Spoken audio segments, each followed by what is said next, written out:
These are the figures. The price of seed jumped 8,000%. Seed which was renewable, could be saved every year and planted, was now to be bought every year. Because the seed was unreliable, sometimes I have seen farmers buy it 3 times a year.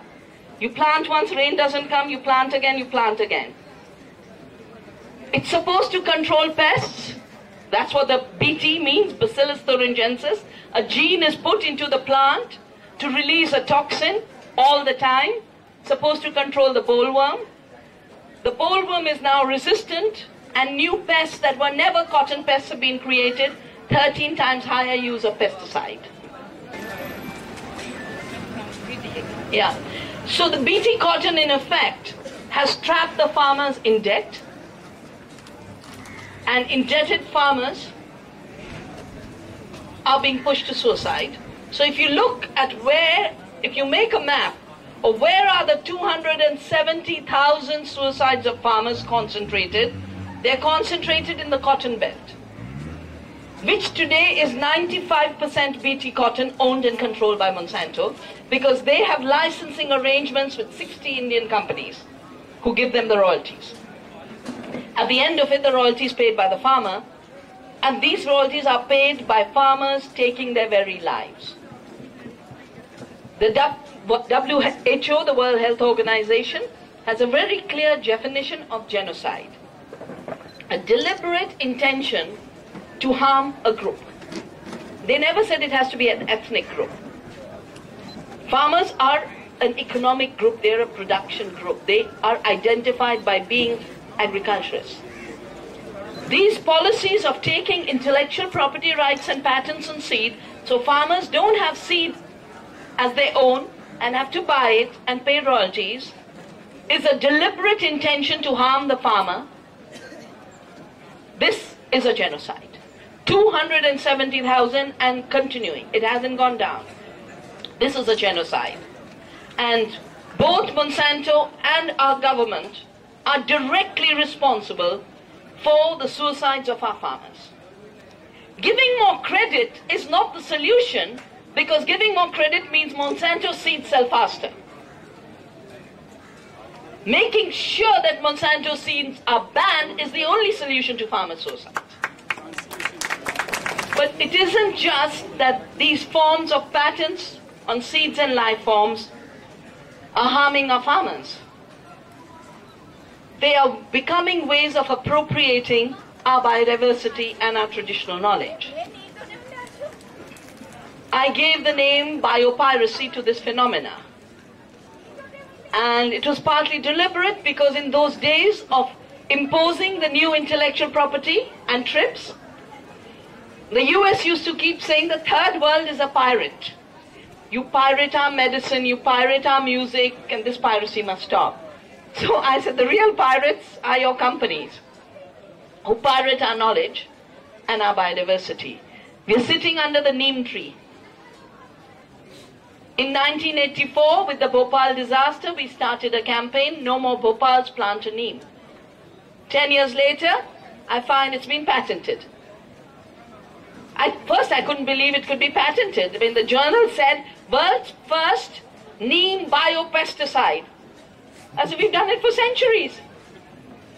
Found out it was a patent. We challenged it, 11 years we fought. And we had that patent struck down. It was jointly held by the US government as well as a company called Grace. Then our basmati, I come from Dehradun with our beautiful basmati. A company in Texas had a patent on it. And they sold it as Texmati. Basmati means the queen of aroma, Texmati means the queen of Texas. In the campaign we filed in Supreme Court. I went to Geneva to talk to the GATT ambassador to say, can you imagine this basmati that we've had for millennium, you're patenting? You know what he said to me? He said, Dr. Shiva, I respect what you're saying, but we have a commitment to define life as a manufacture. And therefore patents are vital, because we can't see life as having intrinsic value. The new stage of imperial growth is based on patents on life and defining life as a machine. In the case of Basmati 2, we won. And when they take a patent claim, they'll have 21, 30, 50 claims. The height of the plant, the aroma of the seed, the method of cooking, any product derived from therefrom. Monsanto took a patent on an old Indian wheat variety because our wheats are bred for rotis and chapatis. Increasingly in the West, the wheats are bred for industrial processing. Industrial processing needs more elasticity. So the gluten content has kept increasing. More and more people have gluten allergies. Our old wheat has no gluten. So they came and patented this. I fought that case. We have that patent struck down. India has evolved a rich diversity of crops that can resist climate change, drought, floods, cyclones. The 100 community seed banks we have established in different parts of the country, the most popular seeds are the ones that can survive a severe extreme weather, extreme drought, extreme flood, cyclones, which are becoming more frequent because of climate change. There are 1,500 patents on climate resilience. And these patents are fascinating to read. Each patent covers every crop on the earth, every crop. Normally you do breeding with one crop. All crops, all traits. Heat resistant, cold resistance, drought resistance, flood resistance, everything. Can anyone work on all the crops with all the traits? No, they don't work on it. How do they do it? And why is Mr. Microsoft so interested in seeds now? Because now what they do is go to a gene bank, and in the gene bank there's passport data. This is a drought resistant seed. They take 1,000. Then they put them through a genetic analysis, a genome mapping.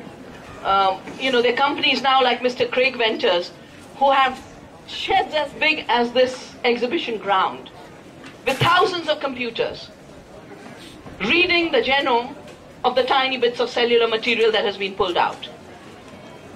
And then they try and guess which are the common genomic components which are shared by the drought tolerant or the flood tolerant. They guess, they don't know.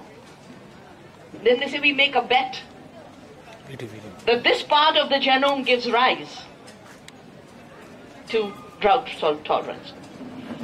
It is like playing on a genetic casino. It's betting.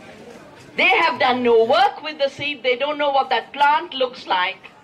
All they see is a barcode, and they make a guess this part of the barcode could be responsible, and they want to claim ownership for all climate tolerant crops. Etc. group made the list, 1,500 on the last count.